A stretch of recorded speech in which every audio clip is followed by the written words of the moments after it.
Kakšno je bilo varovanje, če je lahko napadalec vdrl tako blizu predsedniškega para? Prav tako se marsikdo sprašuje, zakaj so najprej evakuirali podpredsednika Vansa, šele nato Donalda Trumpa in zakaj na posnetkih ni videti, da bi kdorkoli posredoval in skušal zaščititi prvo damo Melanijo Trump.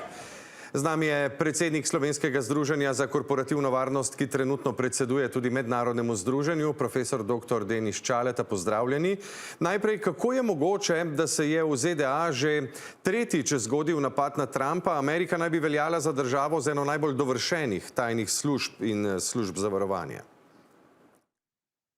Lep pozdrav. Seveda, to vprašanje si tudi strokovna javnost postavlja. Dejstvo pa je, da seveda predsednik Trump je predsednik, ki s svojimi dejanji zelo razdvaja tudi notranjo javnost in s tem povezano seveda je veliko nasprotnikov njegove politike.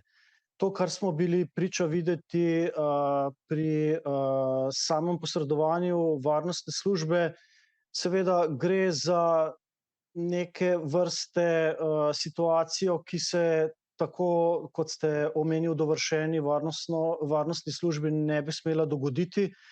Res pa je tudi to, da so protokoli v takih primerih zelo jasno določeni.